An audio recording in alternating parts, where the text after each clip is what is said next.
ka Tecno yakitegedde nti munango manyi Samsung ne Apple bankolako nnyo sente na iPhone. So nange ngenda kuleeta Essimu nga yabakaguje. So eno Essimu ekyasinze okuba ey'ebbeeyi Tecno gye yali ekoze. Tecno Camon 40 Pro Essimu ekyasinze okuba ey'ebbeeyi Tecno gye yali akoze. Abadde bamanyi nti ogenda gula ka Tecno akalayisi nga balowooza nti essimu eno egenda kubeera wakati w'emitwalo 5 oba 6 n'essimu eno eri ku mitwalo 95. Okitegeera emyezi 3 era tennakka essimu ekyali ya bbeeyi. So lwaki essimu eno ya bbeeyi? Yagiddemu Tecno AI, erina 50 megapixels za kamera, erina eri water resistant, eri curved.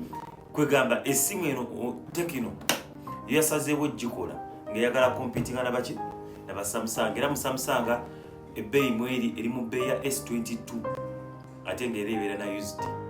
Okitegeera agenda ku breaking down lwaki essimu eno abanauganda bangi nnyo ekyabalemye okugula era abasinga bajja gikwata mu used.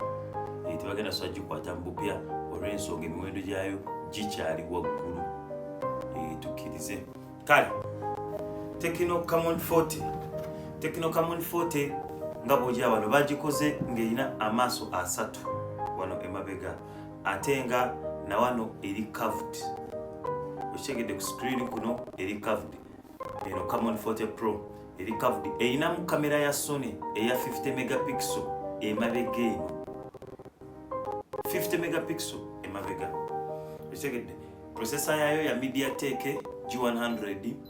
Erina IPS resistant levels eziri IP68-69. Okitegedde 68-69. Era bagamba it is a covered AMOLED ultra bright screen. Okitegedde. Naye akasembayo ke yasinze okuteekamu yataddemu kye bayita Tecno AI. Tecno AI aba iPhone mulina gwe bayita Siri, aba Samsung balina gwe bayita Bixby, n'aba Tecno kati bafunye Tecno AI. Abeera virtual assistant wo gw'ogamba biweetaaga okukolera n'abikolera ku simu. So omugamba kubira gundi n'omugamba noddawo n'omubuuza ne munyumyamu n'omugamba wa lunaku lwaleero olulaba otya omuntu anaafuna ku ssente neekubuulira negaawo waayo we ayagala ofuna ku ssente leero genda omenye ebbanka. Okitegedde. So Tecno Camon 40 Pro yessimu kati ekyasinze okubeera ennungi mu Tecno. Kasimu kali very slick, katonotono bwe kati. Kamera yako nnungi nnyo, kalina battery 5000 mu 2. 5000 mu 2. Kati munda muno bagenda kukubamu fast charger eya 45 watts eya Tecno. Okitegedde. Era bw'okabikula muno bakuweramu ako akajja mu layini, bakuweramu charger yaayo, ne bakuweramu cable.